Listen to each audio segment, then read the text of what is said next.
Hi friends, welcome to my channel house of knowledge. నేడు మన తెలంగాణ రాష్ట్ర ఆవిర్భావం గురించి తెలుసుకుందాం.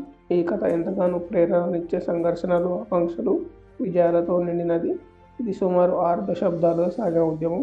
తెలంగాణ భారతదేశ 29వ రాష్ట్రంగా 2014 జూన్ 2వ తేదీన ఆవిర్భవించింది. ఇది ఆంధ్రప్రదేశ్ నుండి విడిపోయిన కొత్త రాష్ట్రం. తెలంగాణ చరిత్ర ప్రాచీన కాలం నుండి వైభవంగా కొనసాగుతూ వచ్చింది. శాతవాహనులు, కాకతీయులు, కుతుబ్షాహీలు, అసఫ్జాహీలు వంటి పలువురు శక్తివంతమైన రాజవంశాలు ఈ ప్రాంతంపై పాలన సాగించాయి. కాకతీయుల కాలంలో ముఖ్యంగా రుద్రమదేవి మరియు ప్రతాపరుద్రుడు వంటి పాలకులు తెలంగాణను సాంస్కృతిక మరియు ఆర్థికంగా అభివృద్ధి పరిచారు. కుతుబ్షాహీ రాజవంశం హైదరాబాద్ను తమ రాజధానిగా ఏర్పరిచి గోల్కొండ కోట, చార్మినార్ వంటి శిల్పకళా నిధులను నిర్మించారు. అయితే ఈ తెలంగాణ అప్పుడు హైదరాబాద్ స్టేట్గా పిలిచేవారు. భారతదేశం మొత్తం బ్రిటిష్ రూల్లో ఉంటే ఈ హైదరాబాద్ స్టేట్ మాత్రం నిజాం రూల్లో ఉండేది. భారతదేశానికి 1947 స్వతంత్రం వచ్చాక ఎలాగైనా హైదరాబాద్ను భారతదేశంలో కలపాలని అప్పుడున్న ప్రైమ్ మినిస్టర్ జవహర్లాల్ నెహ్రూ మరియు హోమ్ మినిస్టర్ సర్దార్ వల్లభాయ్ పటేల్ అనుకున్నారు. వెంటనే ఆపరేషన్ పోలోని స్టార్ట్ చేశారు. భారత సైన్యం మరియు నిజాం సైన్యం తలపడ్డాయి. చివరకు 7వ నిజాం రాజా అయిన మీర్ ఉస్మాన్ అలీ ఖాన్ హైదరాబాద్ను భారతదేశంలో కలపడానికి అంగీకరించాడు. తర్వాత 1953లో భారత కేంద్ర ప్రభుత్వం చేపట్టిన రాష్ట్రాల సరిహద్దులను పునర్వ్యవస్థీకరణ కోసం స్టేట్ రిఆర్గనైజేషన్ కమిషన్ని వేసింది. ఈ కమిషన్ ప్రకారం హైదరాబాదు రాష్ట్రాన్ని విభజించి అందులో మరాఠీ భాష మాట్లాడే ప్రాంతాలను బొంబాయి రాష్ట్రంలోను, కన్నడం మాట్లాడే ప్రాంతాలను మైసూర్ రాష్ట్రంలోను కలిపివేయాలని సిఫార్సు చేసింది. ఈ కమిషన్ నివేదికలో హైదరాబాదు రాష్ట్రంలోని తెలుగు మాట్లాడే తెలంగాణ ప్రాంతాలను ఆంధ్ర రాష్ట్రంలోను కలపాలని నిర్ణయించింది. జవహర్లాల్ నెహ్రూ నేతృత్వంలో అప్పటి కేంద్ర ప్రభుత్వం జెంటిల్మెన్స్ అగ్రిమెంట్ ఒప్పందం చేసుకుని 1956లో తెలంగాణను ఆంధ్ర రాష్ట్రంలో కలిపారు. ఇది ఆంధ్రప్రదేశ్ రాష్ట్రంగా ఏర్పడింది. దానికి రాజధాని హైదరాబాద్ ఉండేది. 1956లో ఆంధ్ర రాష్ట్రం హైదరాబాద్ రాష్ట్రంలోను విలీనమైన తర్వాత వలసలు మరింత పెరిగాయి. స్థానికులకు కేటాయించిన ఉద్యోగాలు స్థానికేతరుల పరమవుతూ వచ్చాయి. జెంటిల్మెన్ అగ్రిమెంట్ను పాటించకపోవడంతో 1969లో ప్రత్యేక తెలంగాణ ఉద్యమం నిప్పురాజుకుంది. ఖమ్మం జిల్లాలోని థర్మల్ స్టేషన్లో పనిచేసే ఉద్యోగులు విజయటి ఉద్యోగులు ఆంధ్ర ప్రాంతం వారు కావడంతో 1969లో తెలంగాణ ఉద్యోగులు నిరసనకు దిగారు. 1969లో తెలంగాణ ప్రజాసమితి పార్టీ స్థాపించబడింది.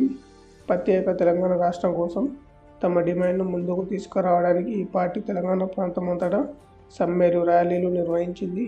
1969 జూన్ నెలలో హైదరాబాద్లో తెలంగాణ ప్రజా సమితి నిర్వహించిన సార్వత్రిక సమ్మెలలో పార్టీ మద్దతుదారులు సమైక్యాంధ్ర రాష్ట్ర మద్దతుదారులతో పోలీసులతో ఘర్షణ పడటం హింసలకు దారితీసింది. 1971లో జరిగిన లోక్సభ ఎన్నికల్లో తెలంగాణ ప్రాంతంలోని 11 స్థానాలలో 10 స్థానాలు తెలంగాణ ప్రజాసమితి పార్టీ గెలుచుకుంది. 1971లో సెప్టెంబర్ టీపీఎస్ పార్టీ కాంగ్రెస్ పార్టీతో విలీనమైంది. దాంతో ప్రత్యేక తెలంగాణ ఆందోళనలు తాత్కాలికంగా నిలిపివేయబడ్డాయి. తర్వాత తెలంగాణ వారైన పివి నరసింహారావు ఆంధ్రప్రదేశ్ రాష్ట్రానికి ముఖ్యమంత్రి అయ్యాడు.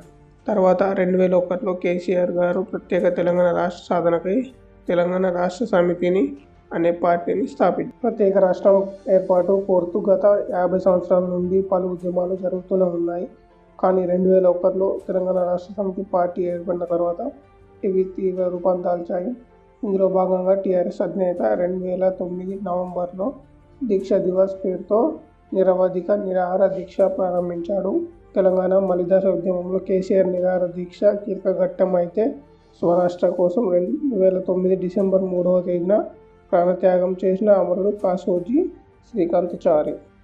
తర్వాత ప్రొఫెసర్ కోదండరాం ఆధ్వర్యంలో ఏర్పడిన తెలంగాణ రాజకీయ ఐక్య కార్యాచరణ సమితి ఆధ్వర్యంలో వివిధ ఉద్యమాలని రూపొందించారు. సకల జనుల సమ్మె, మిలియన్ మార్చ్ వీటిలో చెప్పుకోదగినవి.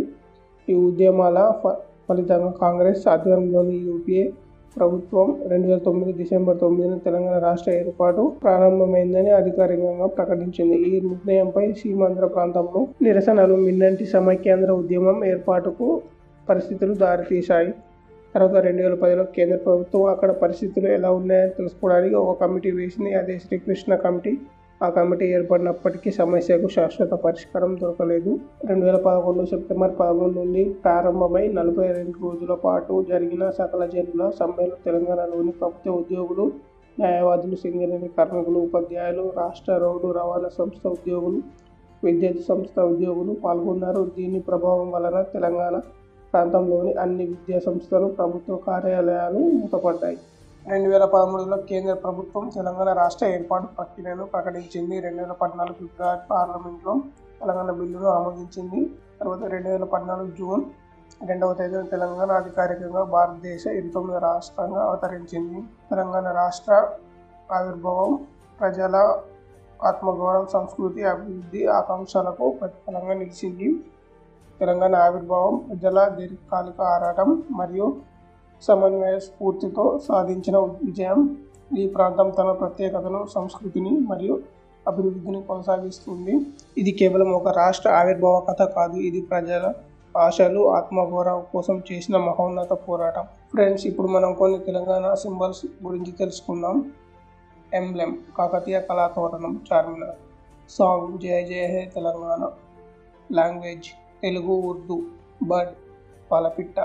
ఫ్లవర్ తంగేడు పువ్వు. ఫ్రూట్ మామిడి పండు. ట్రీ జంబి చెట్టు. రివర్ గోదావరి, కృష్ణ, మంజీరా, మూసీ నది. స్పోర్ట్స్ కబడ్డీ.